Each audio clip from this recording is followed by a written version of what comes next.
Gardiner here, and welcome to Gina Gardiner and Friends. I've got yet another great guest for you today. Paulette Rigo, who is the creator of the Divorce Academy, is going to join me today. Divorce is such a big thing in our society, and it creates such heartache and pain, not only for the individuals involved, but in the broader context. So, Paulette, such a pleasure to have you with me today. Well, thank you, Gina. As always, it's an honor and a pleasure to be a guest on your show and just help spread the word and help people through difficult times. Before we get started in terms of what you do, share with us, if you would, your story, because I think for many people it's going to resonate. Absolutely. I had zero, and I do mean zero, interest in doing the work I do. I was not that little girl that decided that she wanted to hang out in courthouses and be involved in legal shall we say, procedures or processes. It was not, even on my radar. In fact, my father was a rather intellectual. He went to Tufts University. He was an electrical engineer. I grew up in Boston, Massachusetts. But my mother was a very theatrical person. She was a dance teacher and owned a ballet studio just outside Boston. So on one side, my father wanted me to go to college and, be an intellectual. My mom wanted me to wear a tutu and, have that whole world. And so I did grow up in a ballet studio, literally.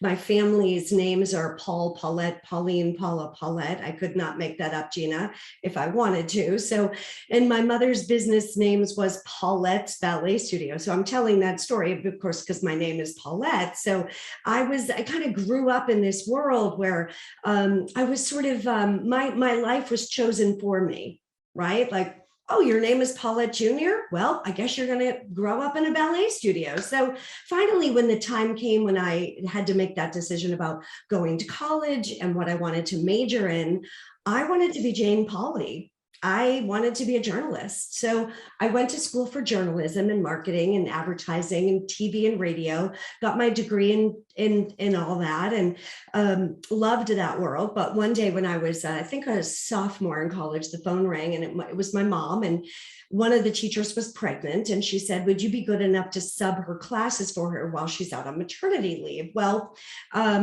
I didn't have the heart to say no. So there I was subbing those classes for her.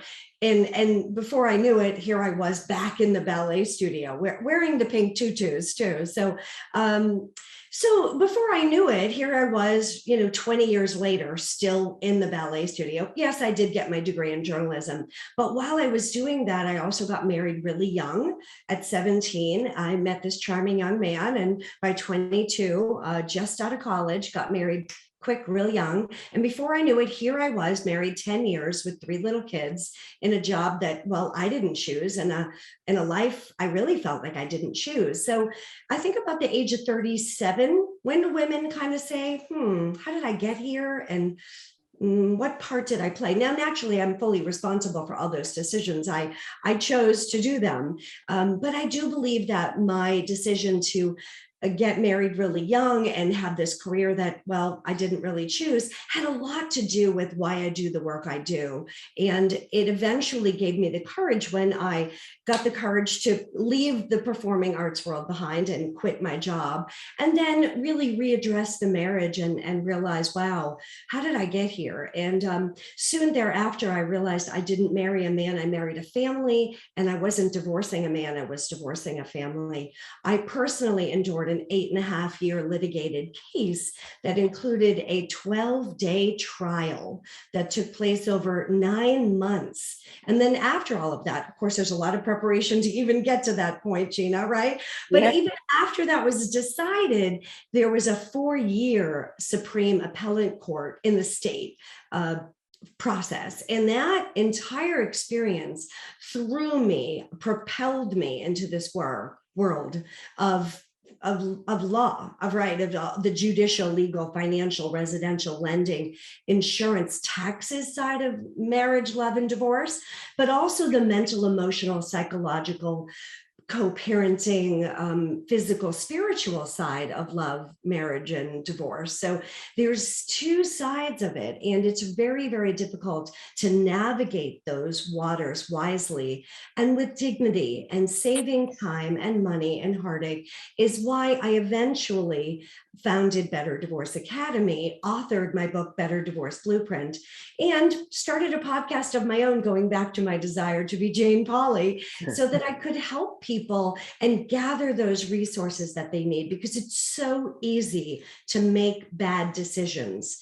It's so easy to make mistakes and to take that emotion and pour it on the spreadsheet side of divorce, or to take the spreadsheet side, crumple it up and throw it in the bowl of emotions. And there's really no emotional justice. You have to be wise. You have to really be prepared. So many people make bad choices because they just don't know how to approach divorce wisely.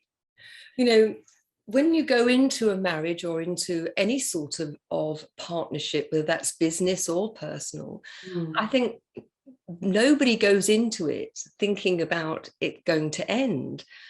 You know, of course, there are people who have a prenuptial agreement, but the vast majority of people are in love and just want to be happy. So when the proverbial hits the fan and there's a decision made that you have to part, the emotional fallout for everybody involved is huge. And we don't make great decisions, do we, when we are emotionally at our most vulnerable? Your left brain thinking, which tends to catastrophize, you're not able to look for solutions or be creative. And then you add the acrimony that so often accompanies a divorce, where people feel that they've been let down or that they've been betrayed. If you were able, and I know you've distilled this in your book, but what are the lessons that you've learned that you now pass on to other people at an individual level?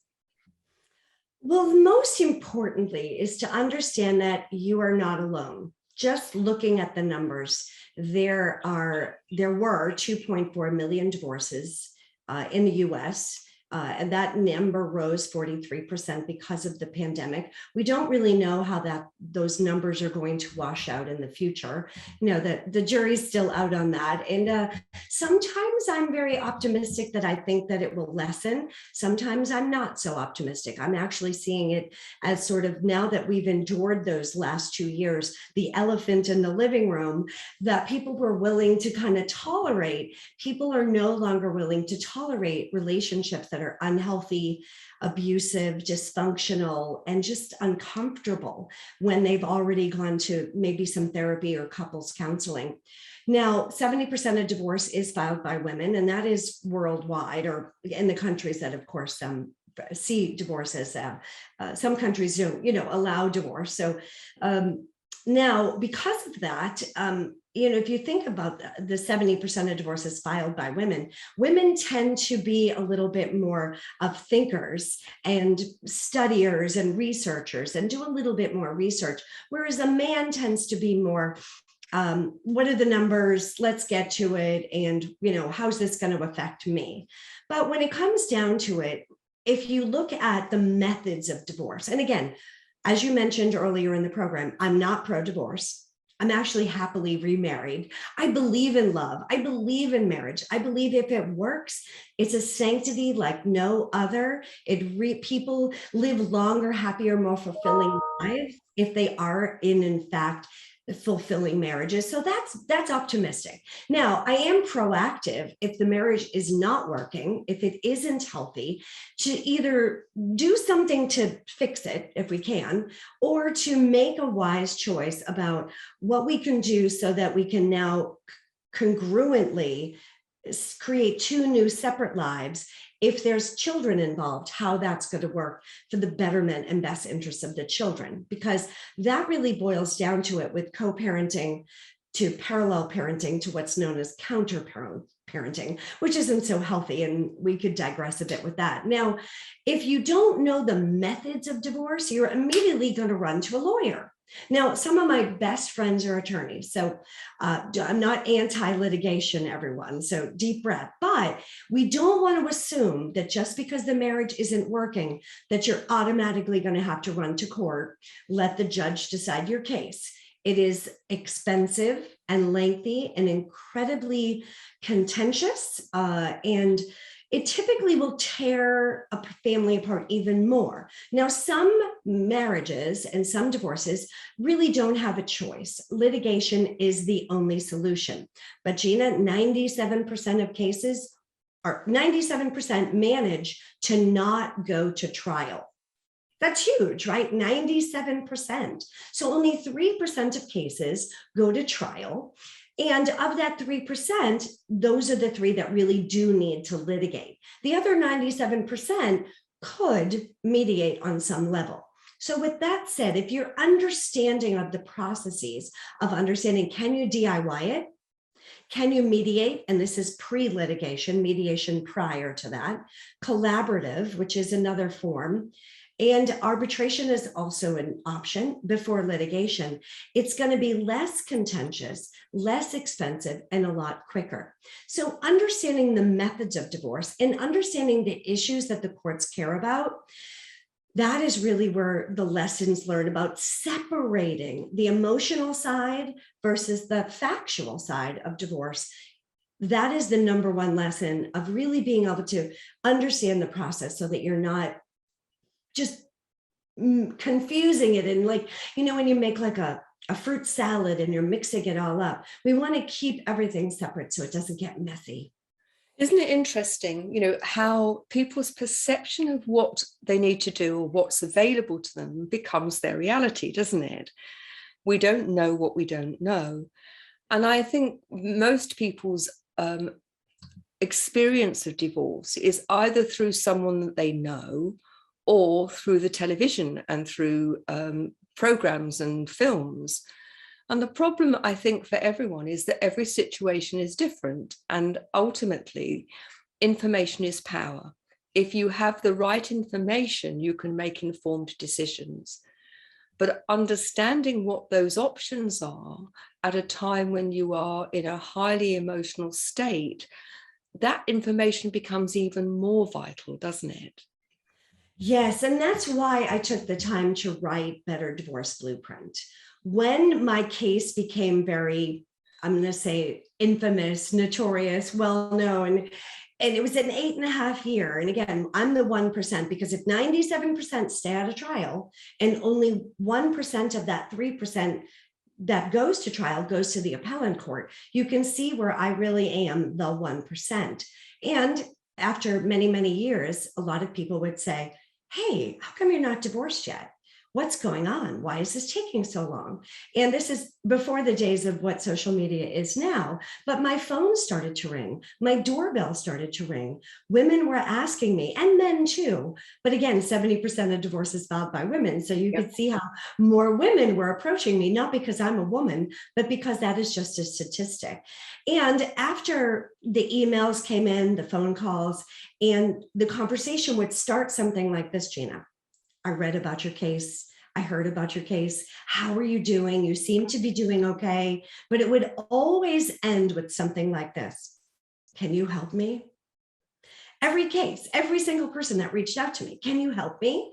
And I didn't feel prepared. So being that my grandmother taught me to be a good hostess, I invited a few over one at a time, made a lot of coffee, poured a good amount of wine, depending on the time of day and how drama-filled the case was, and listened to a lot of stories and took notes with their permission, no specific details, but just I looked for congruencies, mistakes, success stories, things people did well, things people did not so well, things I did well, things I did not so well. And I started to make references and a blueprint, which we need a blueprint. If you're going to build a house, don't you dare do one without a blueprint. If you're going to divorce, I have to say, don't you dare do one without a blueprint.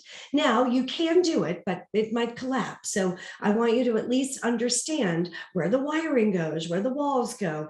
It's the same with divorce. So After that, I did eventually call my attorney at the time, because again, I got to know my attorney well after 8.5 years.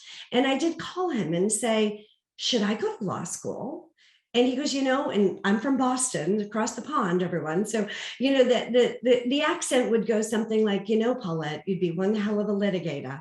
So, and I quote, that's what he said. He said, you think like a judge, you act like a lawyer, but you feel like a therapist. And I didn't know if I should hug him or, give him a little slap in the shoulder. Like, how dare you say that? But, it made me think, and it made me realize I do have an obligation. I didn't go through what I went through personally just so I could heal my own wounds and move on.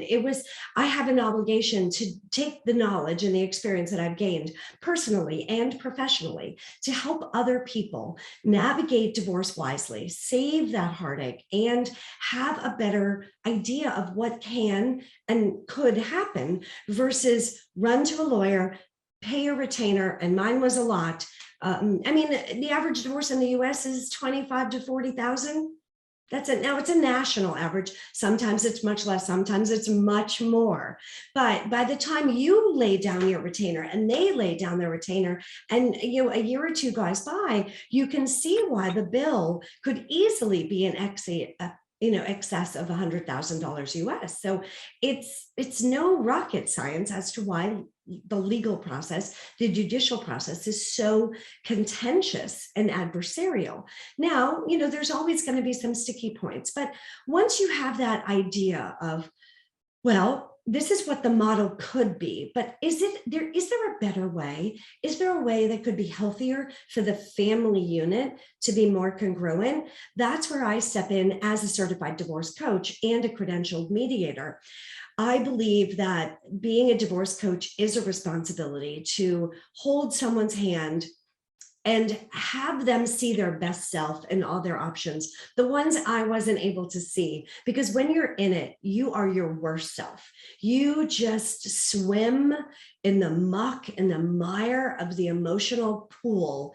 It's a messy, icky, sticky world. And if you have somebody hose you off and reflect that your best self, the one that you want to be, man, the outcome is a lot prettier. That's, I think for many people, the feeling that there are alternatives is the light of hope at the end of the tunnel. Now, I know you're involved in a very exciting new venture for businesses. And I know from my work with businesses how often, having a member of staff working under par or deciding to leave can really rock the boat in terms of the organization's productivity and bottom line. So talk us through what you're doing and why that's so important. Oh, I'm so glad that we're having the opportunity to share this because, Gina, when I had this opportunity, and it literally fell in my lap, I once again became emboldened to, Better Divorce Academy is my baby. I founded it because you really have to get schooled in divorce, right? Unfortunately, there's a lot to learn, but now we're able to understand that not only does divorce impact an individual, but a family, a culture, a society, a country. Yes, but it also impacts business. Now, this is maybe not the capitalist in me, welcome to the US, but business is a part of life. And whether you're an entrepreneur or you happen to work for a Fortune 500 company, it is going to affect every aspect of business. And the company culture is such that most companies do provide mental health benefits for much of their employee executive benefits. Sometimes that can be health insurance, or it could be a certain number of mental health benefits per year. But what's really important is that companies are now realizing that those mental health benefits are used mostly 85 to 86% about divorce. But the mental health world, and they handle a lot, are not really experts in divorce. And this is where Divorce Right comes in. It's a twofold solution, two-tiered.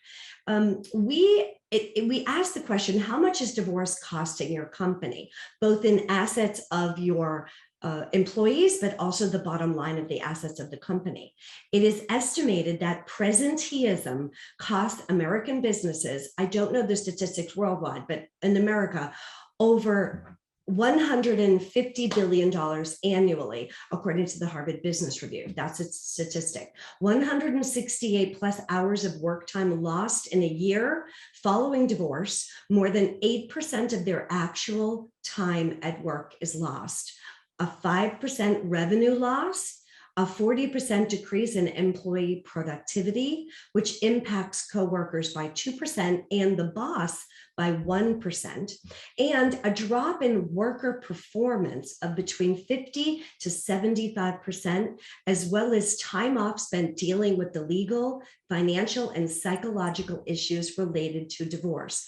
And those are just the statistics. So if you take a business and how many employees they have, that loss in productivity, and you also factor in the average salary, that is going to give you a bottom line start of how much each business is going to lose each year due to divorce, just on an annual basis. And divorce isn't a one and done. Every year, businesses are going to deal with about 5 to 7% of their employee bottom line will, by fact and statistic, go through divorce. So this isn't a one-year solution. It's an ongoing problem. So we step in and help the HR department get up to snuff with how to manage that, get trained in it, and also partner up the employees with the right coach to coach them and manage their case for them. You know, it's interesting that my work is all around enlightened leadership. And I work with businesses, helping them to become much more profitable in a sustained way. Mm.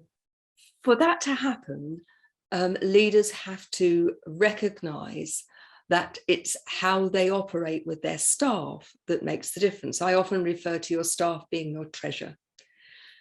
And those companies who provide the right support for their people, whatever their life situation is, those who value their staff, nurture them, grow them, and keep them, because we're going into a skill shortage, Yes, are going to be those companies that succeed. And I want to just make a qualitative difference. There are those companies who tick the boxes because they've been told that that's what they need to do. And there are those companies where there is real authenticity about caring for their people. And it sounds to me as if the service that you are now developing is one that can support those leaders who really, truly care, who not only care about their business and their bottom line, but the people who are within it.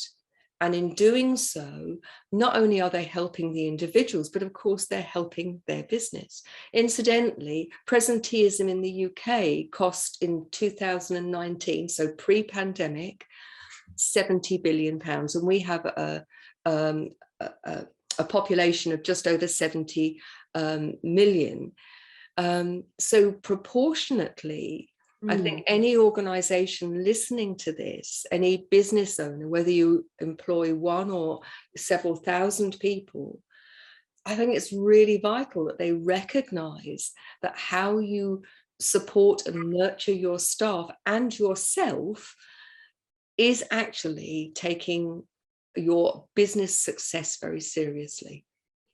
Well, we just returned from a conference in New Orleans last week. It's called the Society of Human Resource Management, and about 15,000 human resource experts, professionals attend. And it was remarkable, the awe about the fact that we are the leaders, we are the pioneers in divorce. We are really changing and transforming the impact of divorce on a company's culture and bottom line. It was phenomenal, so much so that the developer, Johnny Taylor, I think his name is, he wrote a book, phenomenal man. He asked Vicki Townsend, the president of Divorce Right, to speak at next year's conference, so which will be in Las Vegas next June. That is a huge, and you're just like, wow, not a new business. We want you on the stage because we're making a difference. And the services are so important, as you mentioned, Gina, because it isn't just a company of what do we make on an annual basis. As you know, with the great resignation lately, many people have just been, well, quitting their jobs. And companies are like, how are we going to survive if we don't have loyal, trained employees to build our business? And now you throw divorce into the picture with that culture and the labyrinth system of divorce. It is so essential that businesses are aware of the impact of the support, the nurturing, and giving them the resources they need so that they can maintain a life and a business that is so essential to both the business and the family and the culture as a whole. It is making a big difference, and one that I'm really proud to be a part of, the director of coaching and management for Divorce Right. I'm very conscious of time. I'm in the last couple of minutes of the show. So where can people find you? Well, two ways, betterdivorceacademy.com. If you yourself are going through your own internal conversation about divorce and you're looking to get a few resources, that would be a great place to start. My book, Better Divorce Blueprint, is available everywhere, easily found on Amazon. It's a book and a workbook. And if you're a business owner or an employee or an HR professional or a C-suite executive, I suggest you go to www.divorceright, RIGHT, Inc.com. It's all there. You are going to be in awe of the services, both in HR, divorce training and certification, mentorship, and divorce management program. We are the solution. Thank you. Thank you very much. Thank you so much for being my guest. Thank you for listening. I look forward to you being with me on the next show. If you'd like to contact me, it's Gina at genuinely-you. You take care, and I'll see you on the next show. Bye-bye now.